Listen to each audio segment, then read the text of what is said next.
right in front of the left turn. Like that. It's like bent up a little bit. Look at the photo seal a little bit to the right.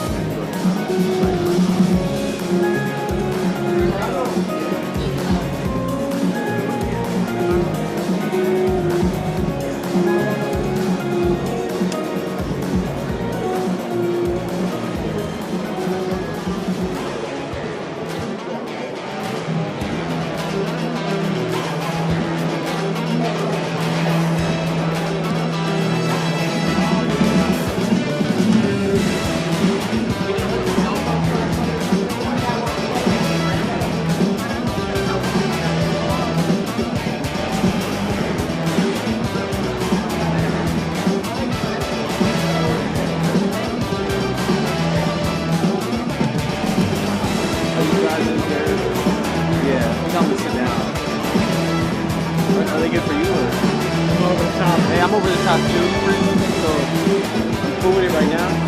I don't want to make you the bad guy, so they just can't put their shit all the way up. If they do, they're gonna have to sit down.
I can't see him.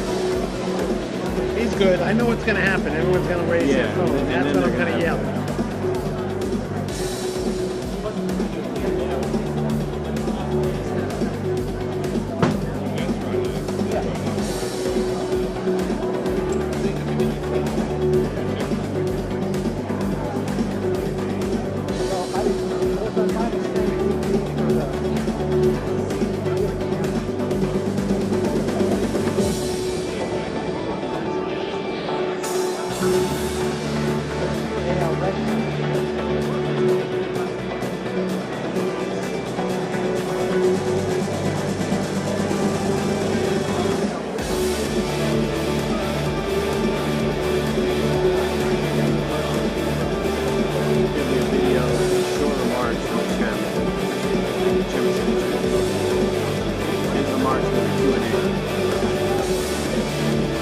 Take too long, it won't take way long. Yeah. We're gonna be here for that. Welcome back to Nightline.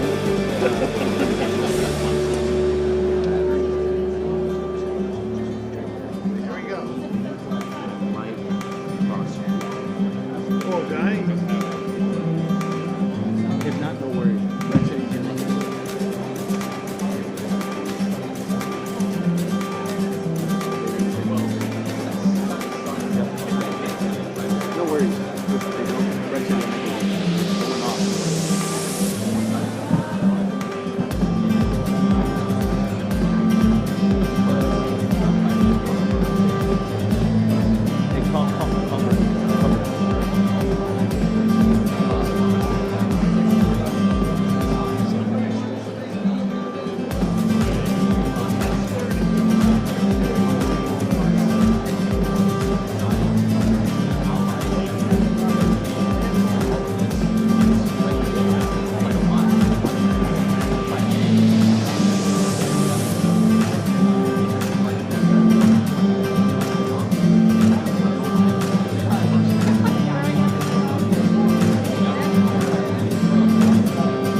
got the credentials part of the valley.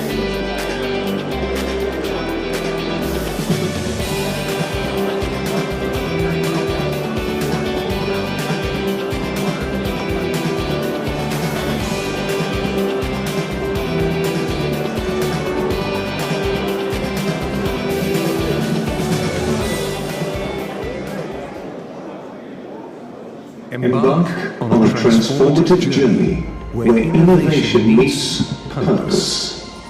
Our world is a complicated web of interconnections, geopolitical shifts, technological breakthroughs, and social transformations.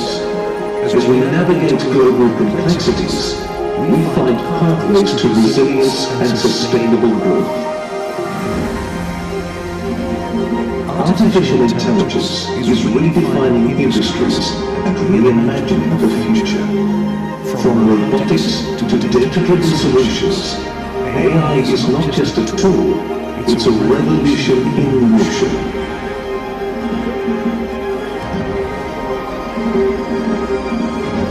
Biotech is rewriting the blueprint of life and leading us into an era where genetic innovation transforms our evolution.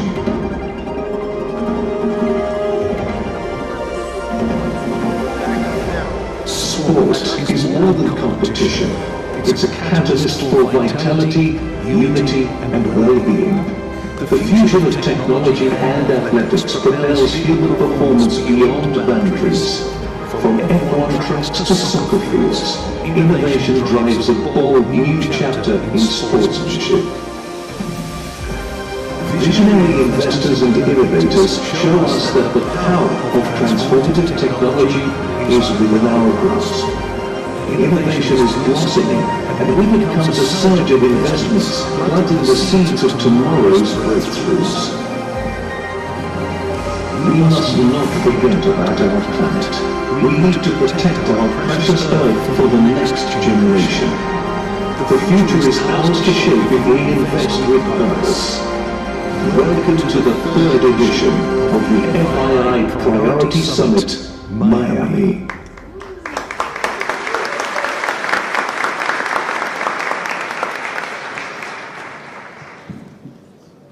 Good afternoon. Your Royal Highnesses, Your Excellencies, ladies and gentlemen, dear friends, welcome to the third edition of the FII Priority Summit in Miami. This year, we're starting with an exceptional session. It is my distinct honor to introduce a man who is the 45th and 47th President of the United States of America. This man is a visionary business person, a media icon, and a political leader, of course. His impact on the global stage has been profound. From transforming the real estate industry to reshaping economic and foreign policy, his leadership continues to spark dialogue and drive change. At the Future Investment Initiative Institute, we are committed to shaping a brighter, more sustainable future by fostering innovation and global collaboration. These are principles that align with the President's bold approach to leadership and economic growth. Please, ladies and gentlemen, join me in welcoming 45th and 47th President of the United States, Donald J. Trump.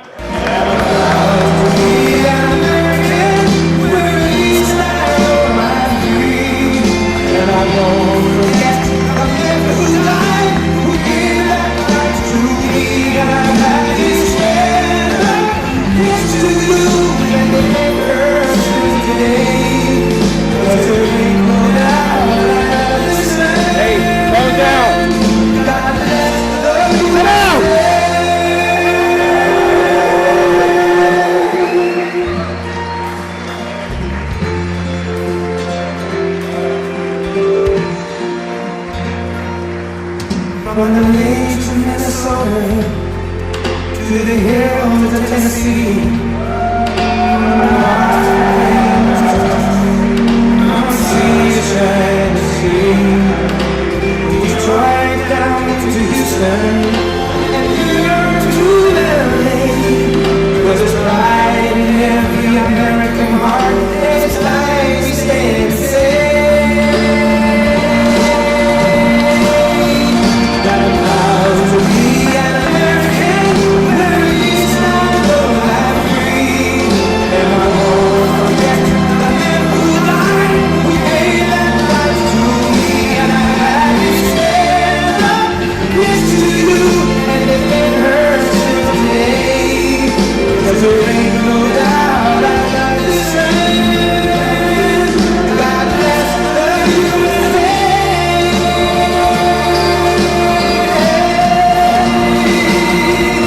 And I'm proud to be that American, where at least I know life's free. And I won't forget the men who died, who gave their life to me. And I'm happy to stand up 30 more seconds. next to you, and it made her still today. But there ain't no doubt I love this land. God bless the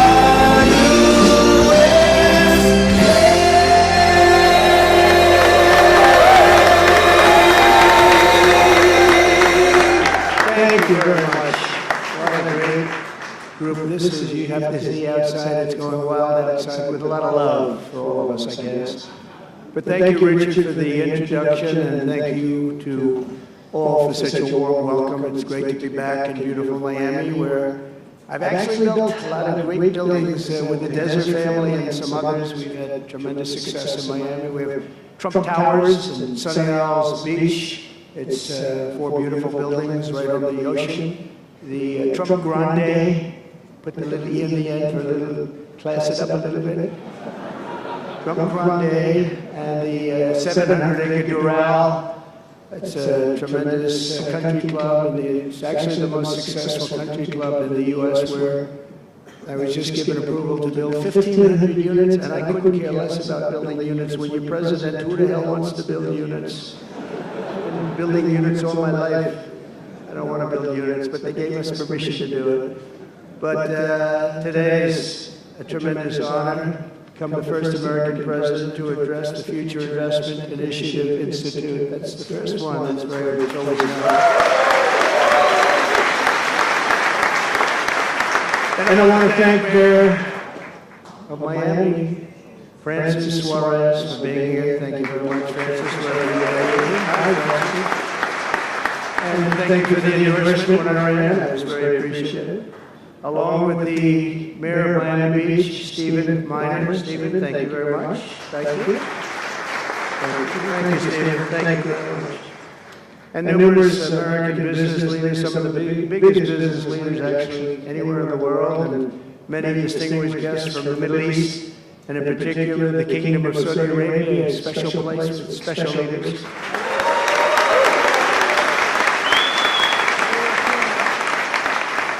And including FII Institute Chairman and Governor of the Public Investment Fund, which is a seriously big fund. Yasser, I see you there. Stand up, Yasser. Everyone knows Yasser. Thank you. Great guy. Great person. And Finance Minister Mohammed, thank you very much. Thank you, Rick. Thank you very much. Good to see you again. That's a pretty good Finance Minister of that part of the world. That's not bad. Other parts of the world, not so good, but that one is good.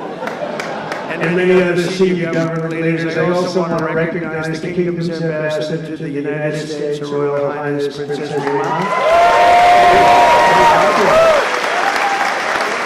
Very popular.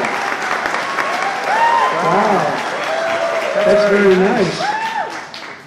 Sitting next to Elon. Wow, that's, you couldn't do better than that, huh? As well as my own special envoy to the Middle East, who's really done a fantastic job, Steve Witkoff. Thank you. He's been busy. And Michael Waltz is here. Where's Michael? Michael's been so busy. They've been going back and forth and back. And, a woman who was just voted the most powerful woman anywhere in the world. And I'm going to go with Princess Rima, but she was voted the most powerful woman anywhere in the world, Susie Wiles. Thank you. Most powerful woman, that's pretty good. We have to talk to you about that, Susie. It's pretty good. And also, we all know Jared Kushner, a very special guy. Thank you, Jared. Thank you, Jared. And Elon Musk. He's been making it in the news lately, hasn't he? Very positive. Stand up, Elon. He's a great guy.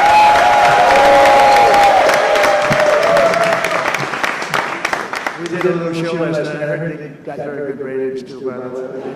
Hannity.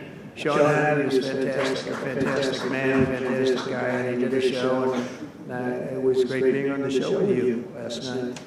I come today with a simple message for business leaders from all across the nation and all around the world. If you want to build the future, push boundaries, unleash breakthroughs, transform industries, and make a fortune, because you want to make a fortune. Most of you have already made a fortune, I don't want to say it.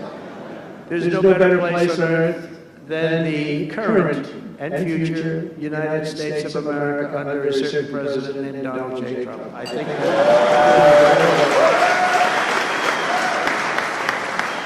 they're saying that November 5th, Election Day, 2024 will go down as one of the most important days in the history of our country. They said in 129 years, the most consequential election. I don't know if they're right about that or not, but it sounds good. I wanted to see if I could get a couple of more years stacked on, but I figured the fight wasn't really worth it. 129 is a lot. And as of January 20th, 2025, the dark days of high taxes, crushing regulations, rampant inflation, flagrant corruption, government weaponization, oh, I know about weaponization, and total incompetence will be gone forever. Will be gone forever.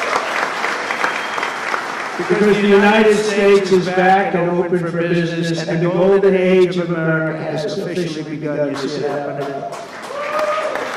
Since my election, America's economic engines have come roaring back to life in just a very short period of time. Think of it, from November 5th, the progress that's been made has been amazing. The NASDAQ is up nearly 10% in just a few months, and that's a lot. The Dow Jones Industrial Average is up 2,200 points, and Bitcoin has set multiple all-time record highs because everyone knows that I'm committed to making America the crypto capital. We want to stay at the forefront of everything. One of them is crypto, and Miami seems to be the center of the action, come to think of it, and maybe it'll stay there. Business optimism skyrocketed 42 points. Think of that in a single month, the most in history by far. That's the biggest increase in history by not even close. The ISM index of manufacturing activity surged into positive territory for the first time in many years. Amazing. And it was just announced, this is an interesting one, I didn't realize it was that bad for so long, but it was just announced by one of the nation's most historically accurate and respected pollsters, Rasmussen, that the number of Americans who believe our country is on the right track now exceeds those who think it's heading in the wrong direction for the first time in 20 years. Can you believe that? 20 years. And this is really a seismic 27-point swing from just before the election. That's, nobody's ever seen anything like that one, yes, sir. I want to tell you. That's a big one. The best and most successful business leaders on earth are now racing to invest in the United States. Since November, DeMac has announced plans to invest $40 billion in the U.S., creating at least 10,000 jobs. SoftBank has announced investments of between $100 and $200 billion, creating at least 100,000 American jobs.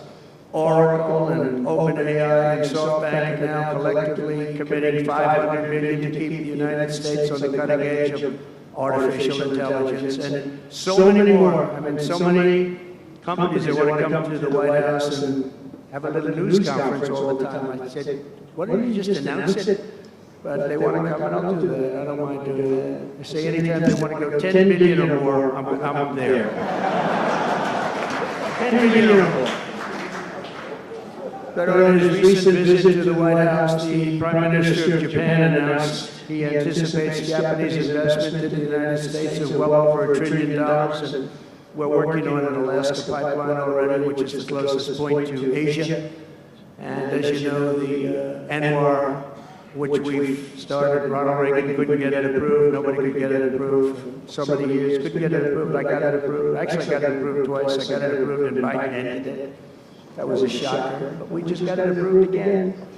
And we're going to be, it's probably the largest deposit maybe anywhere in the world, just by itself. It's, they say, of similar size to Saudi Arabia, so we hope that's correct. But all of this is only happening because of the world-changing results of the 2024 election. We won the House, we won the Senate, the White House, and the Electoral College, and the popular vote. In a landslide, we also won all 7 swing states, and all 50 states shifted in the Republican direction for the first time ever. So every state, every single state of the 50 states shifted Republican. It's never happened before. Either way, it's never happened. And 85% of counties voted for Trump. Think of that. So you have 2,600 counties versus 525. 2,600. Think of that. That's why when you look at the election map after it was all done, the certified map, the whole thing was red. 2,600 versus 500. It's a big difference. Nobody's seen anything like it, actually. So as a result of this very historic victory, investors from all over the planet once again have confidence in America's future and respect for America's leaders. And it's about time we get a little respect. The last administration was the worst and most incompetent in the history of our country, but we are moving quickly to fix every single disaster Joe Biden created and make America stronger and more prosperous than ever before.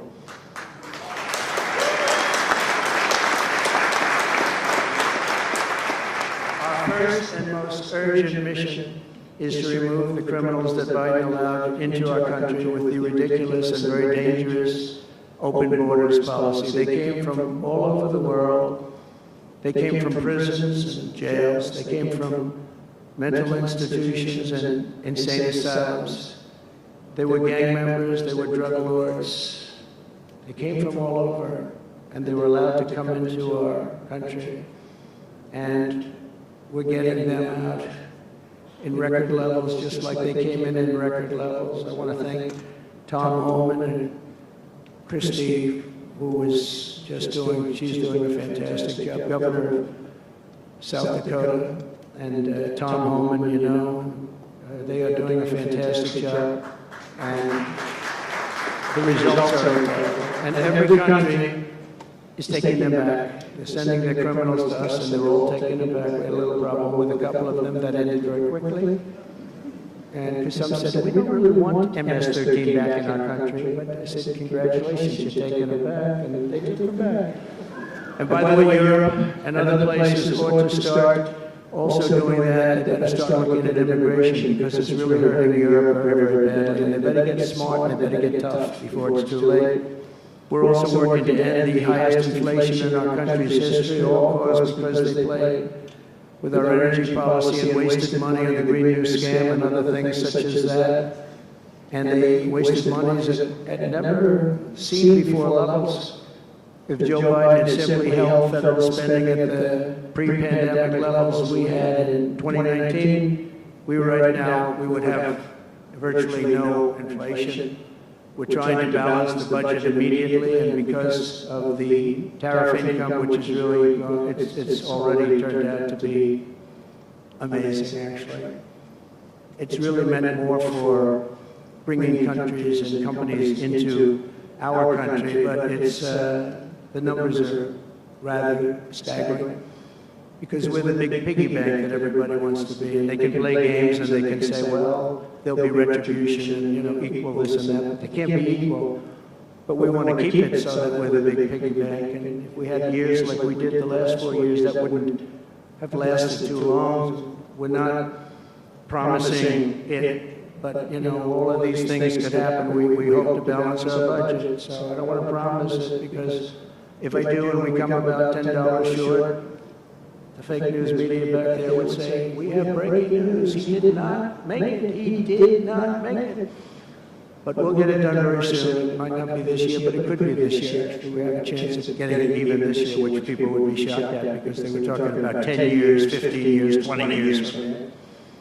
When I took office last month, we inherited the consequences of inflation. That was more than 4 times what it was when I left 4 years ago. Think of that. I left, it was at 1.4%. And the annual government spending over $1.5 trillion more than projected in 2020 alone. 1.5 trillion. But under the Trump administration, all of that is changing faster and more dramatically than anyone ever thought possible. They didn't think it was possible to do what we've done in just a very short period of time. We've accomplished more in 4 weeks than most administrations accomplished in 4 years. On my first day in office, I imposed an immediate federal hiring freeze, a federal regulation freeze, and a foreign aid freeze. I signed an order creating the Department of Government Efficiency and put a man named Elon Musk in charge. Thank you, Elon, for doing it.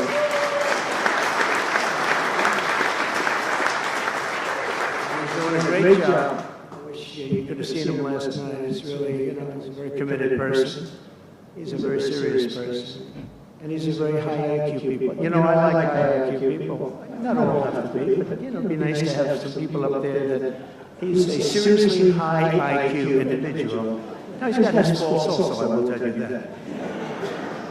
But not too many of them, which is now really waging war on government waste, fraud, and abuse. And they're curbing inflation and saving taxpayers billions and billions of dollars every single day. There's even under consideration a new concept where we give 20% of the DOGE savings to American citizens and 20% goes to paying down debt because the numbers are incredible, Elon.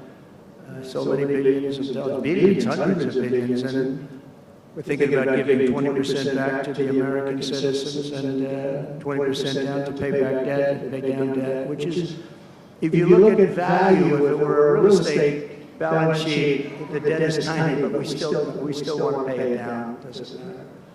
We don't look at it as a piece of real estate. It's America. We're going to get it down through intelligence, hard work, and as Elon said, a word called caring. You have to care. By doing this, Americans will tell us where there is waste. They'll be reporting it themselves. They participate in the process of saving money. So many of the men and women in this room, as an example, they pay tremendous amounts of taxes. And here are just a few examples of where your money was going before I came along. These are just some of the, just taken at random. Oh, there are much worse examples than this. I was just looking at them before the speech, and I can tell you they were much worse. And there are some that are horrible, but I don't want to really say them because they're very, very embarrassing to people. Very, very embarrassing. And they're really something, but you'll be seeing it and you will be reading about it. But just some taken at random, $2 million for sex change operations in Guatemala, $20 million for Sesame Street performances in Iraq. 20 million, that's a lot of money. I know what it costs to do those things. You get a cast over for $50,000, give them a couple of bucks tip, that's it, not 20 million. 20 million, that's Gone with the Wind on steroids. $101 million for 29 diversity, equity, and inclusion contracts at the Department of Education. Wow. And we've also canceled all of these, saved all of this money. And again, this is just a small sample. This could go on, I could read them all day. $520 million for a consultant. I want to know who's that consultant. To do ESG, that's environmental, social, and governance investments in Africa. $25 million to promote biodiversity, conservation, and illicit livelihoods by developing socially responsible behavior in Colombia. $40 million to improve the social and economic inclusion of sedentary migrants. Nobody knows what that even means. None of this stuff. Everyone's trying to figure out what the hell does that all mean? $42 million for social and behavior changes in Uganda. 40 million is a lot of newspaper ads in Uganda. $70 million for research of evidence-based solutions for development challenges. $10 million for Mozambique medical male circumcision.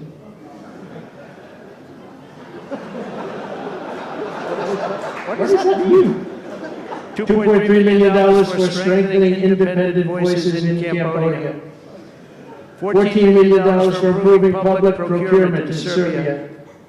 $486 million to the Consortium for Elections and Political Process Strengthening, including $22 million for inclusion, inclusive, participatory political process in Moldova. And $21 million for voter turnout in India. What do we need to spend $21 million for voter turnout in India? Wow, $21 million. I guess they were trying to get somebody else elected. Well, we ought to tell the Indian government, because when we hear that Russia spent about $2 in our country, it was a big deal, right? They took some internet ads for $2,000. This is a total breakthrough. $21 million for India elections. $29 million to strengthen the political landscape in Bangladesh. $20 million for fiscal federalism and $19 million in addition to the $21 million for biodiversity conversion in Nepal. $1.5 million for voter confidence in Liberia. We need voter confidence too when you read this list. $14 million for social cohesion in Mali. $2.5 million for inclusive democracies in South Africa. $47 million for improving learning outcomes in Asia. Asia's doing very well. We don't need to give them money. And in another program, $50 million plus another $50 million for condoms for Hamas. $100 million for condoms.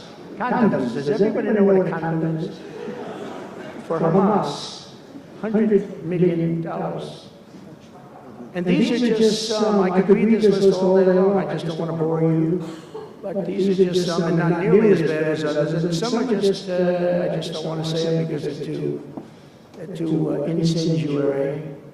We're also finding tremendous abuse, waste, and fraud in Social Security. Social Security is what's happening there is going to be one of the great potential scandals in history. On the program there are over 4.7 million Social Security numbers for people from 100 years old to 109. Think of that. Now, over 100, there are a lot of people that make it. Hopefully most of the people in this room will make it, but historically, you don't have thousands and thousands of people. But listen to this, 3.6 million people are on Social Security rolls from the age of 110 years old to 119. Do you think there are really that many? Those people are seriously old. But it gets worse. 3.47 million. 3.47 million people are on Social Security from the age of 120 years old to 129 years old. 3.9 million people are on the age of Social Security from 130 years old to 139 years old. Now, the all-time record, I heard, is a woman who was 127 years old. That's the record. A woman from a certain country where they have actually people that live pretty long, actually. And she was 127 years old. That's pretty old. But we're topping her by millions. 3.5 million people from the age 140 to 149 years old. 1.3 million people are on Social Security from the age 150 to 159. And over 130,000 people are on Social Security over the age of 160 years old, okay? Including 1,039 people, think of it, over 1,000 people between the ages of 220 to 229. And one person between the age of 240 years old to 249, and the record topper There is one person on Social Security who's 360 years old, which is approximately 110 years older than our country.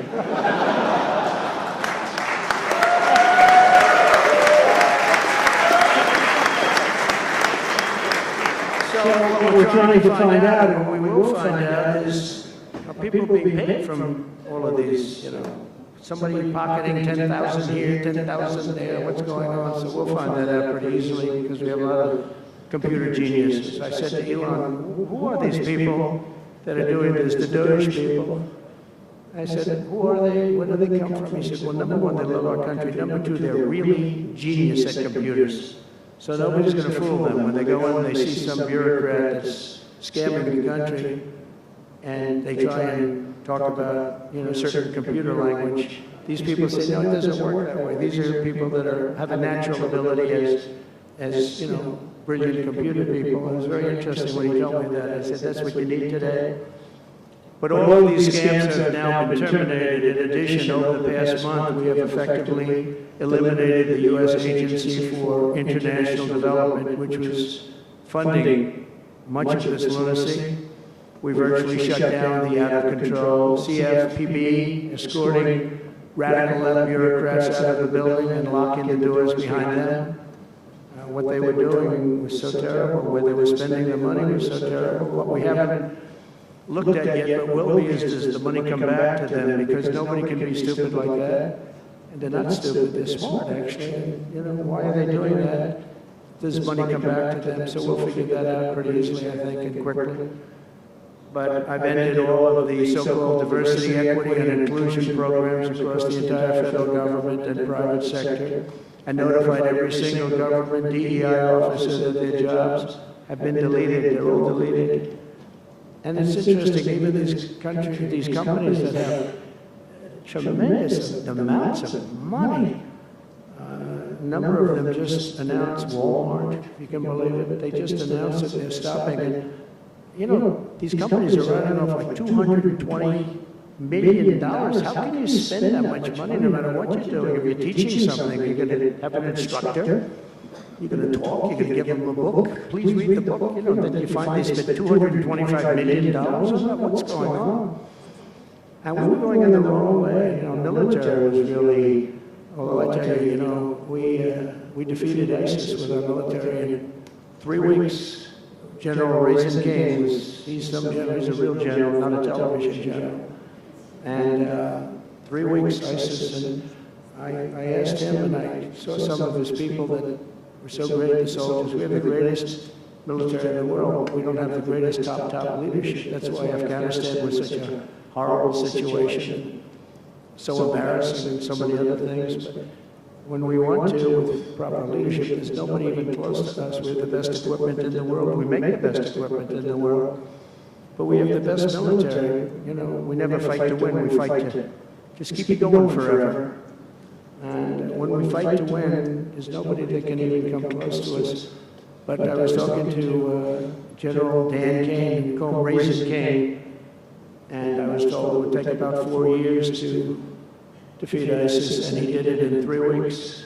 I said to him, what do you think, General? How long will it take? Sir, I think we should do it in less than 4 weeks. You're going to have time left over, and he did that.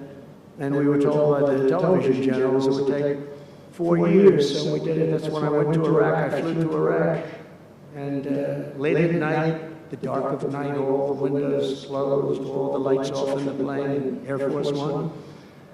And we flew in, and it was pretty amazing. I'll tell you, we were landing, and there were no lights in the plane. Sir, we have to turn off all lights. I said, you mean we spend $9 trillion, and we have to fly in Air Force One with the lights off?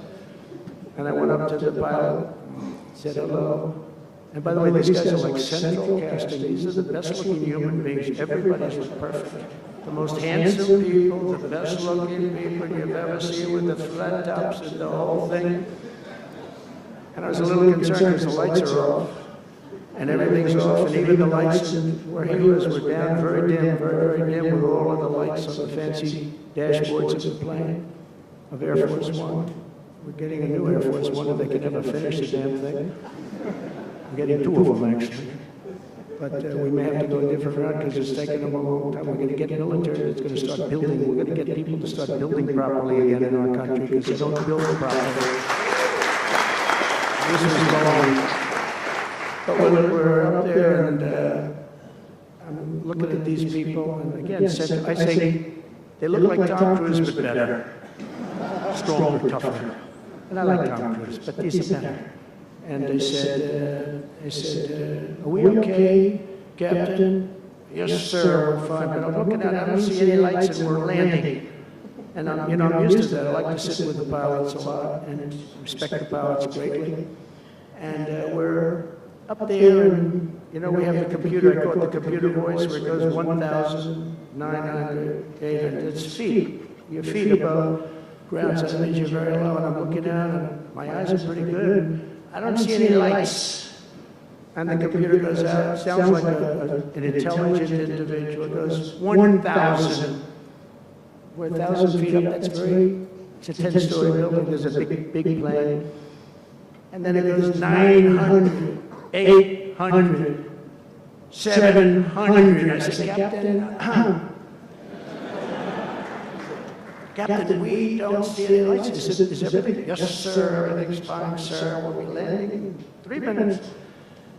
And then it goes like 600, 500.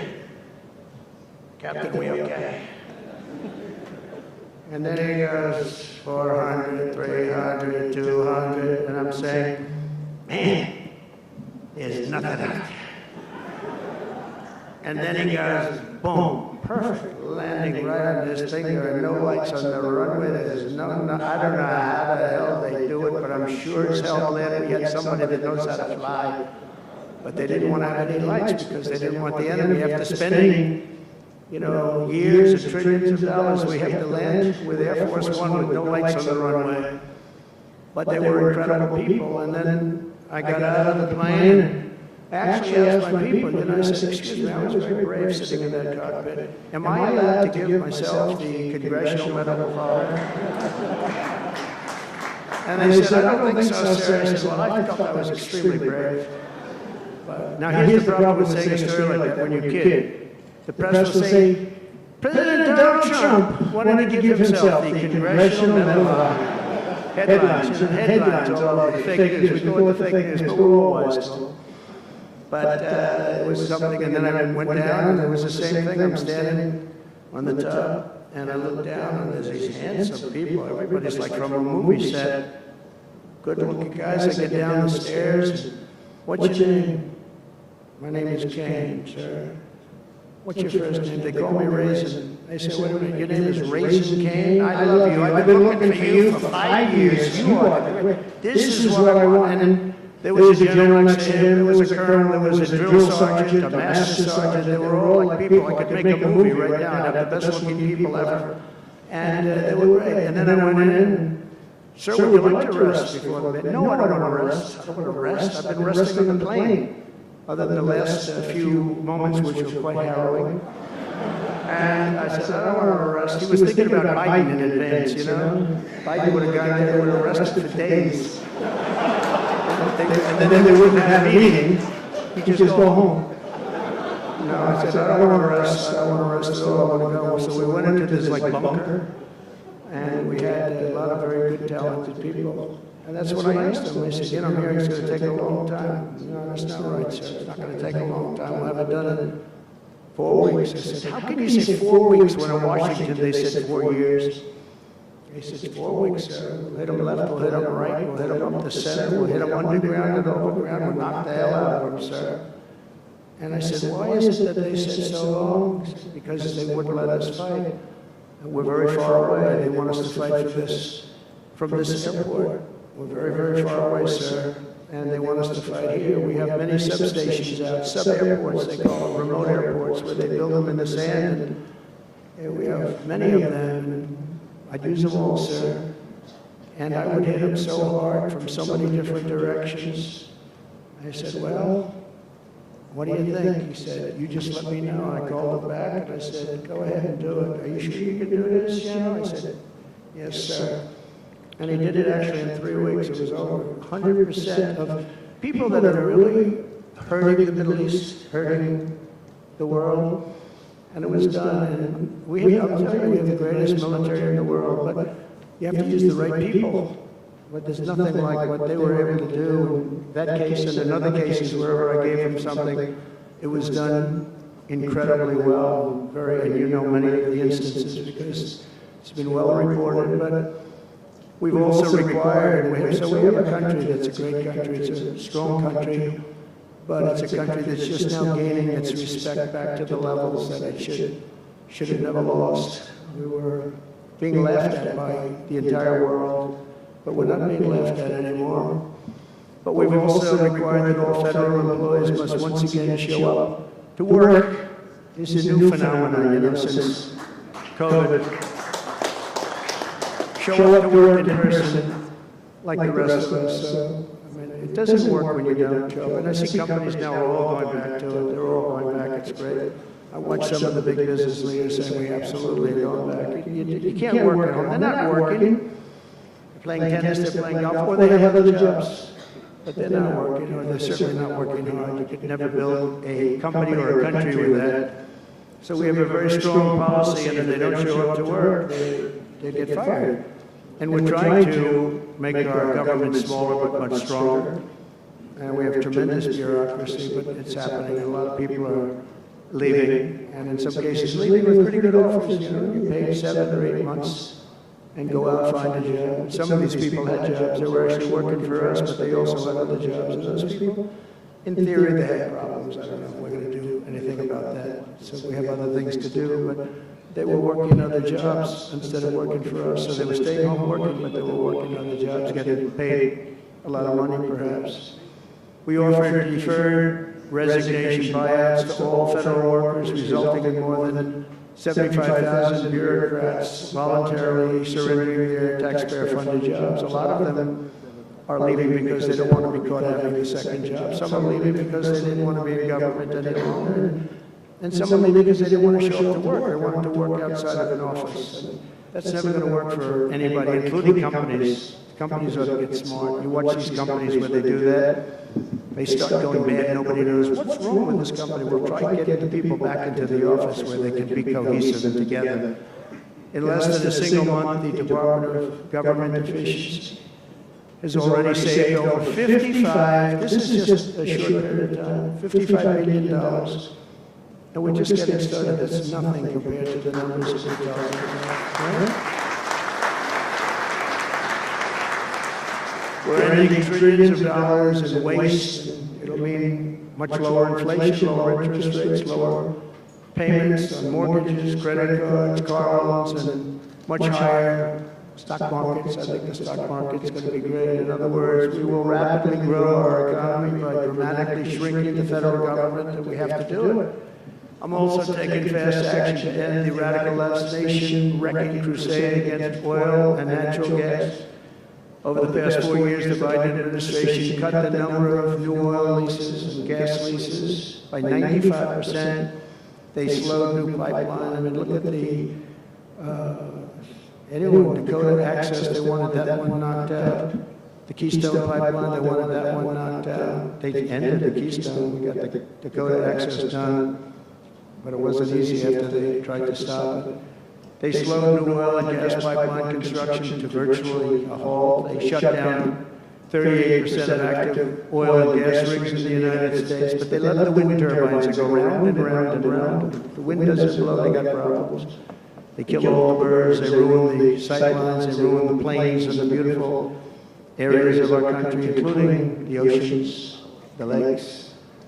They closed more than 50 power plants, all causing energy prices to skyrocket. You saw that happen. That's what caused inflation pretty easy. These policies were so destructive that despite draining nearly 40% of U.S. strategic petroleum reserve, meant for emergencies, it was meant for emergencies. It wasn't meant for getting a price of gasoline down so that you can win an election. It didn't work for winning the election. Actually, there's so many people that are driving that it's a very small number. It just had a very small effect, but in the meantime, it takes it down. It's at the, we'll fill it up fast, but it's at the lowest level. When we made the transition, it was at the lowest level in history, ever recorded, the lowest level. Nobody's ever seen it that way. They put it all out because they thought they could keep gasoline prices down a little bit, just go past the election, and after that, they didn't care.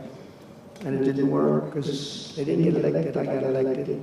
But the price of gasoline still rose over 35%, and in some cases, at some periods, it was 100% and 125% during certain periods of time. Under the Trump administration, we have implemented a very different plan. You probably heard of it. It's called Drill, Baby, Drill. And we're doing that. The world runs on low-cost energy, and energy-producing nations like us have nothing to apologize for. We have more energy than any other nation in the world, and we're going to use it. And we're going to use it on AI plants. I was telling some of the people that came in that, they're very interested. Everybody's talking about AI. I hope you're right. I don't know, who knows. But Ilana, they're right. They're right in going all AI. They are all in for AI. The problem is, to do it, just in our country, you need twice the electricity just to open up and be the top of AI. You need twice the electricity that we have right now in the entire country. You take all of the electricity, you need more than twice. You need twice, you need double what we have right now just to fuel this new industry that's growing. I was amazed when I heard that number. They all said, how can we do this? Because, in China and various other places, you can probably get it with the shake of a hand. But in our country, you can't, but now you can, because we've declaring a national emergency in order to get fast approvals. And we're going to have, if you build a plant, you're able to build an electric generating facility right next to your plant. So you'll be making your own. You won't have to count on utilities. You won't have to count on an old grid that could fail, could get hit by something, bad things or good things. But you're not going to have to. You're not going to have to worry about grids. You're not going to have to. You'll build your plant, and you'll build your essentially you become a utility in a way. You build your own electricity. You want to build extra and put it out and get paid for that. You're going to be able to do that. You can put it back into the grid, but you're going to be able to build with your plant a generating facility. And we're going to get you Lee Zeldin, head of the environmental group, various groups, and we've got them unified now, but we're going to get you very fast approvals. They'll be approved so fast, your head will spin, and we're going to get that whole industry started. We're going to be the head of it. We're leading right now. We have the greatest brain power. We're leading right now. I expect that we're going to be leading by a lot, but we're going to get you the energy very, very quickly. That would be the one thing that everybody was concerned. How do we have that much electricity when Los Angeles has blackouts and brownouts right now? There's a lack of electricity, but we're going to get it at levels never seen before. I ended the ridiculous Green New scam, halting tens of billions of dollars of wasteful deficit spending.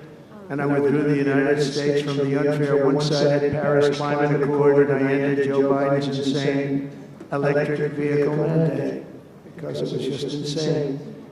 I repealed the last, and by the way, if you want to buy an electric car, it's great. If you want to buy a gasoline-driven car or a hybrid, it's great. Whatever the thing happens to be, I heard hydrogen's hot. The problem is when it's not, you're in deep trouble. Because when that sucker blows up, they don't find the body. So that's one that I said, you know what, let's take a pass on that one. They said it's good, but when it's bad, it's really bad. You find the bodies on trees on the side of the tree. I said, I think we'll pass on that one. We're not going to want that one. But you never know, maybe someday it'll be good, but it doesn't sound like it's off to a good start. I repealed the last administration's very destructive natural gas export ban, and last week we approved our first new liquefied natural gas export license, and we have literally hundreds of people that want to export. I recently met with the Japanese Prime Minister, Shiba, to discuss large increases in American oil and gas exports. They wanted so badly. They said we went to the Biden administration, they wouldn't sell it. They wouldn't sell it. Nobody knows why. Biden didn't know why either. They asked him, I don't know. You want to, they did? Oh, I didn't know that. But we're going to sell it, and the new project in Alaska is going to feed all of Asia. We're going to take care of all of Asia. We have so much oil and gas, like very few people, like very few countries have, like really actually no country has. I also met with Prime Minister Modi of India, who wants to greatly expand India's purchase of American energy, and my administration has also launched the most aggressive deregulation program of any nation in history. Under my executive order, for every one new regulation added, 10 old regulations have to be eliminated. And you know, in our first term, which was actually an incredible success, we had the greatest economy in history until COVID, and even after that, we did great. The stock market was higher. If you think of it, it was higher after the fact. After we went through that whole thing, it was higher than it was just prior to COVID coming in, which is a pretty amazing thing. But we did a great job on that, but it was a terrible thing for the world. The whole world suffered.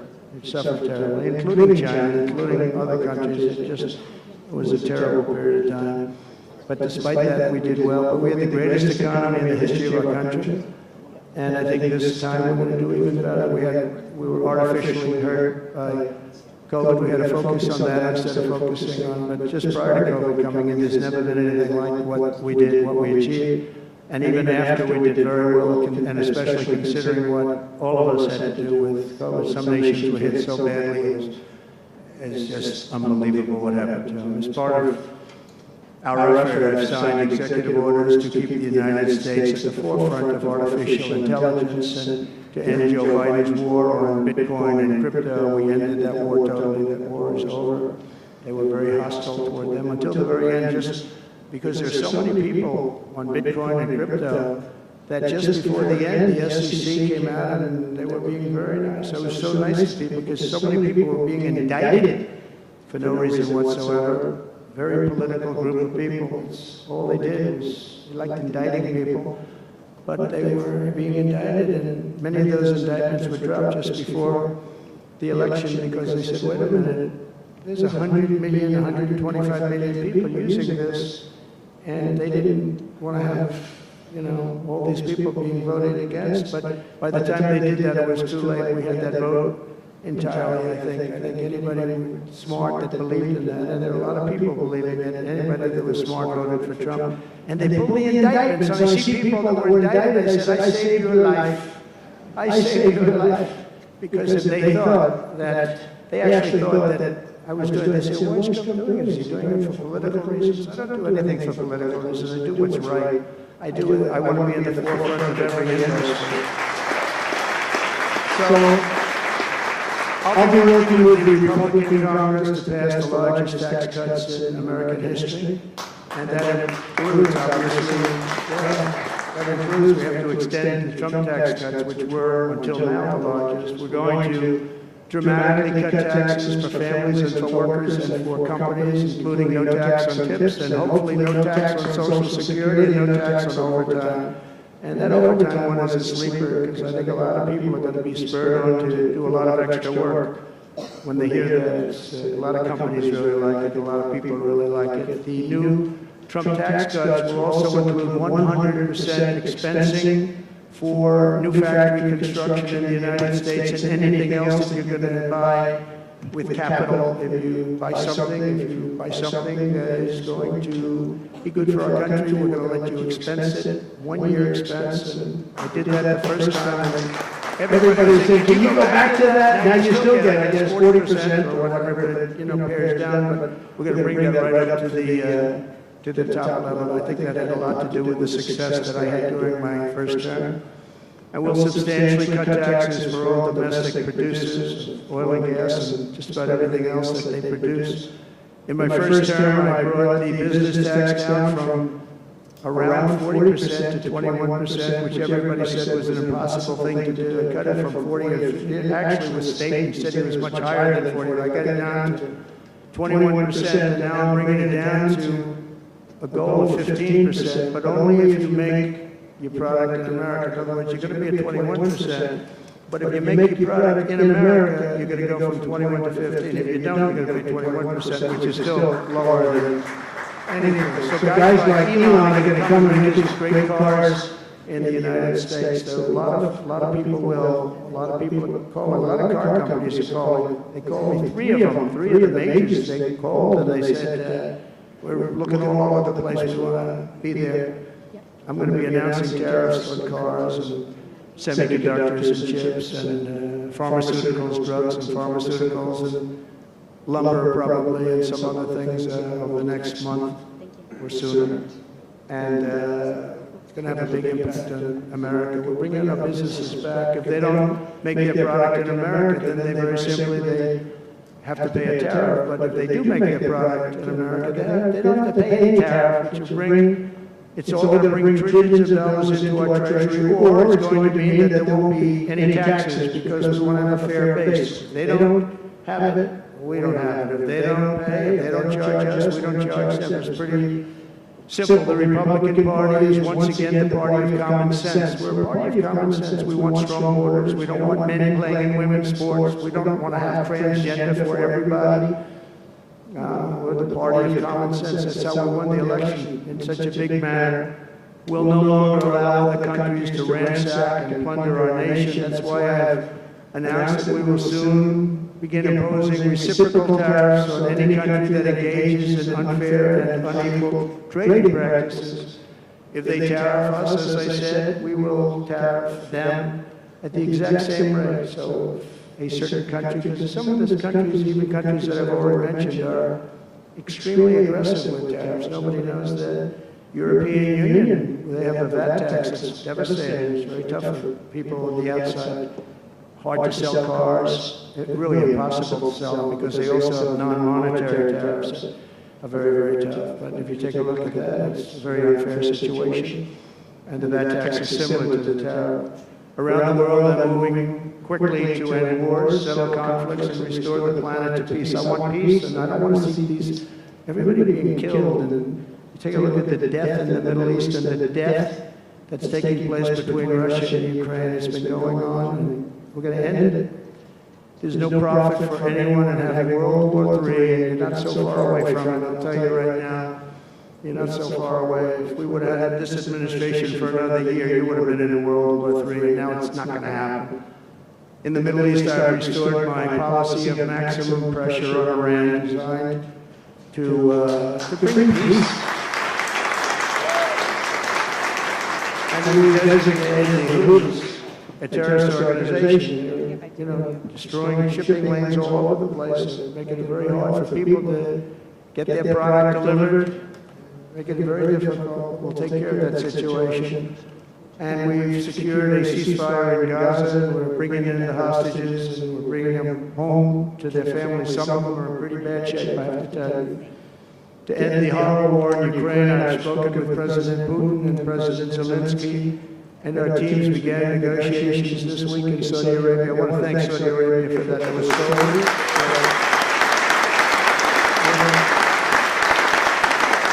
and I want to thank, in particular, we have so many of the people, Yasser, Mohammed, all the people, but in particular, we have to thank Crown Prince Mohammed bin Salman for hosting these historic talks. And talks that went very, very well. Steve was there, Steve Woodcroft was there, and Michael was there, Michael Waltz, and others, and they really went well. It's a big step. We've got to get that war over with. You have to see the people that are dying. I look at the pictures, the satellite pictures of the field, some level field, and it looks like a modern-day version of Gettysburg. And you know what that means. It is just carnage. It's horrible. And, it's not American soldiers. It's not even soldiers from the Middle East in the case of Ukraine and Russia, but it's people, it's young people from Russia and Ukraine mostly that are just being decimated. It's flat fields. And a bullet goes, and a bullet only stops when it hits somebody. And the level of people being killed in that battle, soldiers, young soldiers, in some cases old soldiers, because they're running out of people. They're running out of soldiers, one case. But think of it, a modestly successful comedian. President Zelensky talked the United States of America into spending $350 billion to go into a war that basically couldn't be won. that never had to start and never would have started if I was president, not even a chance. And it didn't start for 4 years, never would have started. But a war that he, without the U.S. and Trump, will never be able to settle. We'll never settle that war without our involvement. That's why they did such a great job this weekend. That's why Saudi Arabia did such a great job this weekend in hosting. The United States has spent $200 billion more than Europe, and Europe's money is guaranteed. They get their money back. It's a form of loan. Nobody knows that. I know that. I said, why isn't somebody saying, we do it the same way? And we spend much more money. We have to equalize. But while the United States gets nothing back, so they get their money back, it's a loan. We just give our money. And we had a deal based on rare earth and things, but they broke that deal. But they broke it 2 years ago. We had a deal because they said, we're spending $350 billion, and Europe gets their money back in the form of a loan, and we don't. We're just giving the money hand over fist. That's the Biden administration for you. But they're no longer dealing with the same United States as they were dealing with a few months ago. Why didn't crooked Joe Biden demand equalization? And that this war is far more important to Europe than it is to us, and that is a very big, beautiful ocean, a separation. This is, we're helping Europe, we're trying to help Europe. On top of this, Zelensky admits that half of the money that we sent them is missing. They don't know where the money is. He said, well, we don't know where half of it is. That's great, wonderful. He refuses to have elections, slow, and the real Ukrainian polls, how can you be high with every city is being demolished?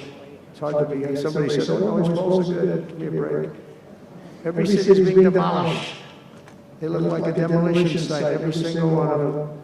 And the only thing he was really good at was playing Joe Biden like a fiddle. He played him like a fiddle. That's an expression we use, yes, sir, to say that he's pretty easy, pretty easy. A dictator without elections. Zelensky better move fast, or he's not going to have a country left. Gotta move fast. That war is going in the wrong direction. In the meantime, we're successfully negotiating an end to the war with Russia. Something we'll admit that only Trump is going to be able to do in the Trump administration. We're going to be able to do it. I think Putin even admitted that. Biden never tried. Europe has failed to bring peace, and Zelensky probably wants to, maybe he wants to keep the gravy train going. I don't know what's the problem, but he hasn't been able. He's very upset that he wasn't invited. He could have come if he wanted to, but that he wasn't invited to Saudi Arabia. But he's been working for 3 years. There's never been even meetings or phone calls to stop this war. It's a horrible thing. I figure Russia's lost 900,000 soldiers. I think that Ukraine's lost probably 700,000. And it's a terrible thing. You'll see bodies and body parts all over the field, all over. We see them very accurately through satellites. I love Ukraine, but Zelensky has done a terrible job. His country is shattered, and millions of people have unnecessarily died. And you can't bring a war to an end if you don't talk to both sides. You've got to talk. They haven't been talking for 3 years. So we hope to see a ceasefire soon and to reestablish stability in Europe and the Middle East.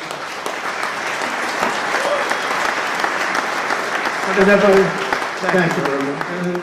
As I've said before, it's my hope that my greatest legacy will be as a peacemaker and a unifier. That will be a great legacy. So in conclusion, the golden age of America is upon us, and I'm inviting everyone here today and every citizen across our land to take part in the most extraordinary period of peace, prosperity, growth, innovation, wealth creation, and expansion the world has ever seen.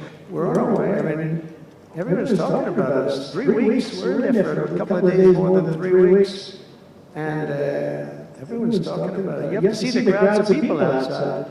It's pretty amazing what's happening. We're on the verge of soaring markets, surging incomes, booming production, groundbreaking technologies, thrilling discoveries, and a quantum leap in the quality of life. Absolutely a quantum leap. One day very soon our country will have the greatest economy in the history of the world because we once again have a president who puts America first, and we put America first, and your country should put your country first. But in the end, we want America first, and when it's all beautiful, which is going to be pretty soon, we want to help other countries and you want to help other countries. But, you know, I tell your leaders, and some of the leaders are in this room right now, you got to put your country first. Whether it's Saudi Arabia, whether it's somewhere else, you got to put your country first. But we're going to have plenty left over to help others also. As long as you invest in America, build in America, and hire in America, that means that I'm fighting for you, and I'm fighting very hard for you. Together we're going to make the United States of America bigger, better, bolder, richer, and greater than ever before. It's going to be stronger than ever before. We're going to be a peacemaker, a peacekeeper. We're going to stop people from these stupid, never-ending wars. We're not going to partake in them ourselves, but we'll be stronger and more powerful than anybody by far. And if it ever came to war, there is nobody that will be able to come close to us, but we don't think that's going to ever happen. So I want to thank you all very much. It's a great honor to be here. And I think somebody said they're going to ask questions, and I didn't say, gee, what other questions like Biden does. I say, just ask, it doesn't matter. You ask a question and I give an answer. So I think, Richard, you're going to come up and you're going to give me some questions. Thank you. Thank you. Thank you very much, Mr. President. Please, a round of applause for the President of the United States of America. Thank you.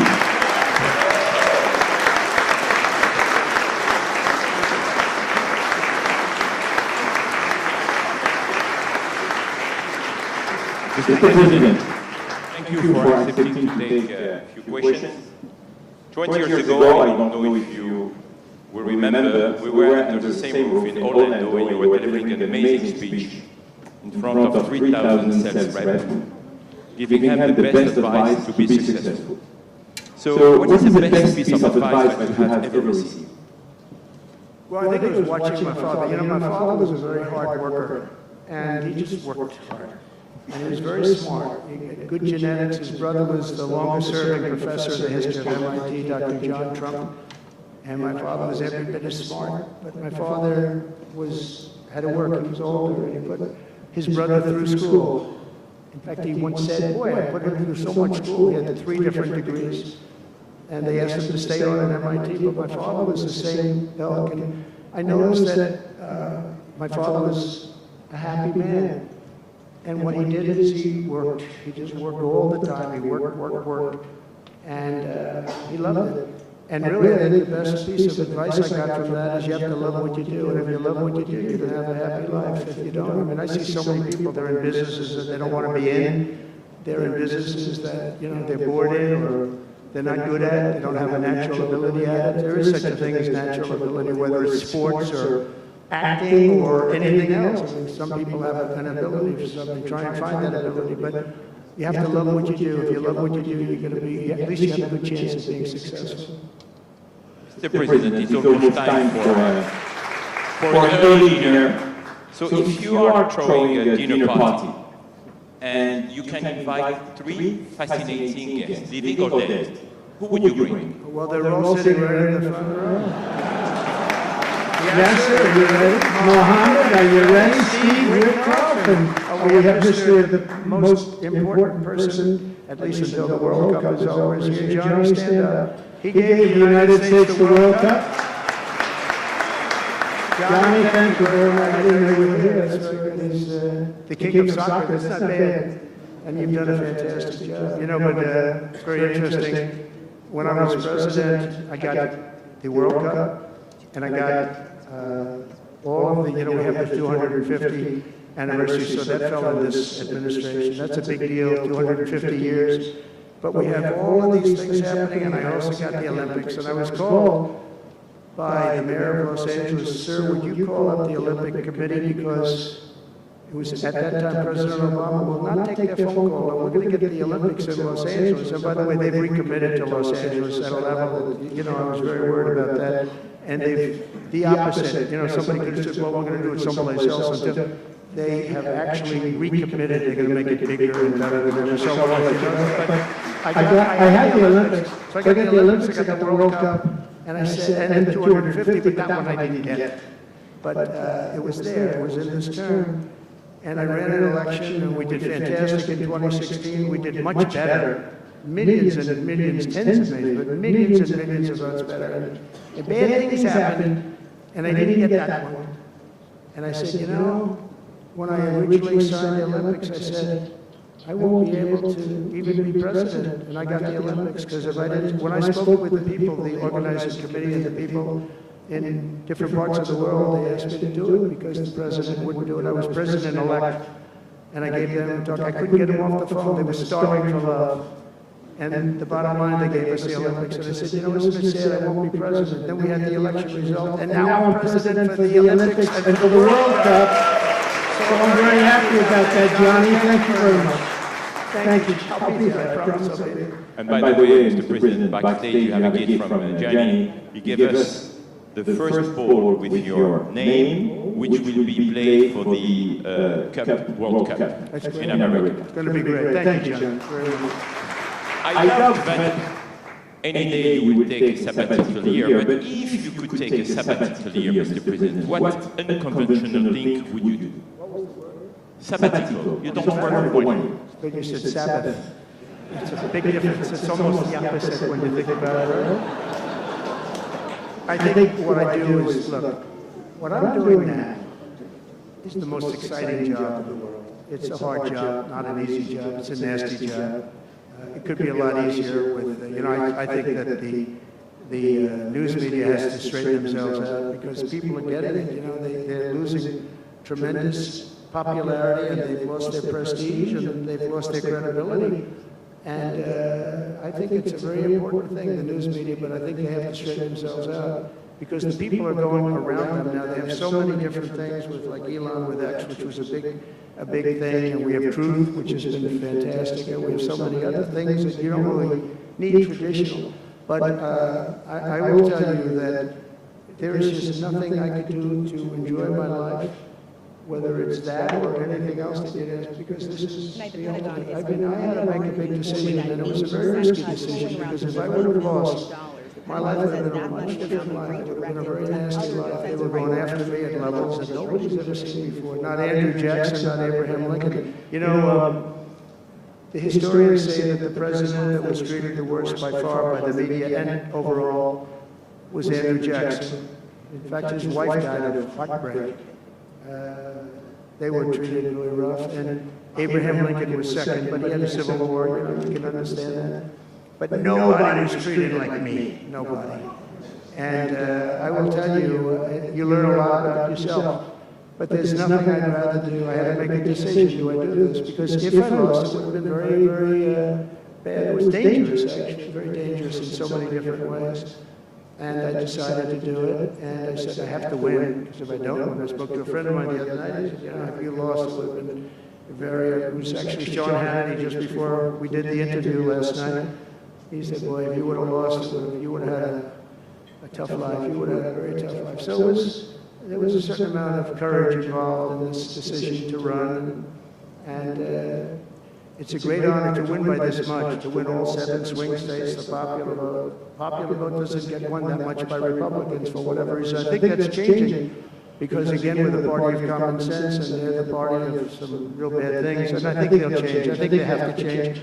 It would be wonderful. I'm going to be having lunch with some of the Democrats next week, and it would be wonderful if we could work together. I think working together would be great. But they have to change. You can't get elected on the programs that they want, and that's really what America wants to see. So there's nothing I'd rather do than what I'm doing right now. When we started this conference, Mr. President, when we started this conference, Yasser and I, His Royal Highness the Foreign Prince told us I want that to be the place where people will come to understand where to invest in terms of geographies and sector. So, what is the best investment you have made in your personal growth, Mr. President? Well, I was involved in real estate for most of my life, and with guys like Witkoff will tell you I was really good at it, and I was successful at it, very successful at it. I've been involved in things prior to being president, but during the last 4 years, I followed sort of the trends, and I've made a lot of money with following some of these trends. And, it's, again, it's something that you do. I really believe that some people have instinct. I think I've always had an instinct for making money. I make money. And I went into show business. I had one of the most successful shows on television. I wrote books, and they were all bestsellers. Virtually every book was a big bestseller, some really big bestsellers. And so I don't know, it's whatever I do, I just want to make it successful. It's very important to me. There are many ways to make money. You can be in many different fields. And a lot of it is being in the right country. You know, if you're in a certain country, our country is actually getting very bad, a very dangerous place, actually. Bad things were happening, but if you're in a certain country, you have a chance to do well. And no matter how good you are, if you were born into the wrong country, you're not going to make money. Now, you could do other things. You can attain power, I guess. Maybe it's the wrong kind of power, but it's power.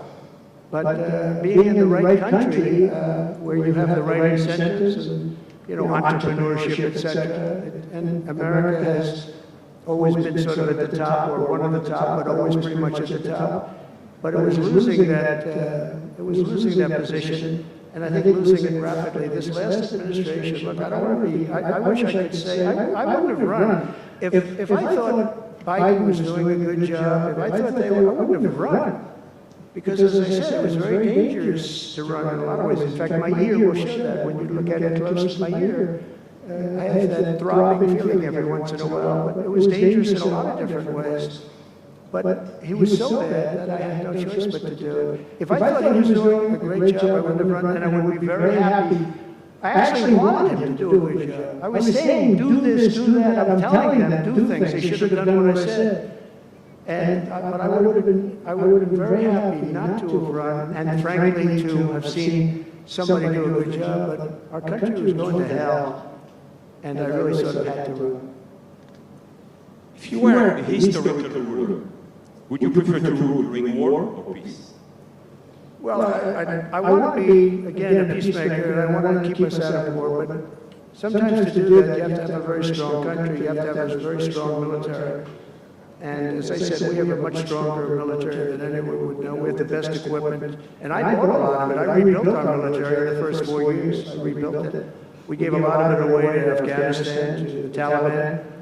Stupidly, but that's a very small amount relative. It was billions and billions, but it's still a very small amount relatively to what we built. But I largely rebuilt our military. Now I'm going to have to do it again because so much has been given away, so much has been treated so badly. But to keep peace, you really have. I have a thing: strength through, and I mean it. You really have it. You have strength, and you need the strength, but it's really peace through strength because. Without the strength, it's going to be very hard to have peace because you're going to be taken over, bad things are going to happen. So you really want to have peace through strength. And that's where I've been. Having strength, having power in that sense to protect yourself and your people is a very important thing. Hopefully you don't have to use that power. I will tell you, I was dealing with President Putin very successfully on denuclearization. We were talking about it very seriously. And then COVID came and lots of things came, and we had also talked to China about it. Now, Russia and us have the biggest nuclear by far. China is not close, but they will be close. In 3 or 4 years or 5 years, they'll be equal. But we were going to talk to China, and I spoke to President Xi about it very successfully. I think we were going to denuclearize it. We would have had to get the smaller nuclear powers, of which there are 4. 3, maybe, but 4 probably, to do something. We would have been able to do that. But I was having very strong talks with President Putin about denuclearization. And, you know, you're president, you get presentations about what we're building, what we're having, the power of weapons, the power of many things besides weapons per se. But I saw the power of nuclear weapons, and we can never let that happen. If that happens, the ball game will be, the world will be destroyed. The power is so enormous. You look at Hiroshima, you look at Nagasaki, multiply that times 500 times, and the world would be destroyed. So you want somebody as your president, or you want somebody as your leader that understands that we just can't let that happen. We can't let other countries get nuclear weapons. Not only Iran, Iran is a good example, maybe the one that people think about, but we can't let that happen. The power of weaponry today is so enormous that the world would disintegrate, so we can't let it happen. Mr. President, if you had to describe the United States of America in just 3 words, what would they be? In 3 words, 3 words. love, respect, and strength. That's a tough question. That might be my best answer, Russell. That reminds me of high school at that moment. That may have been the toughest question, actually. You think Joe Biden could have done that? I don't think so.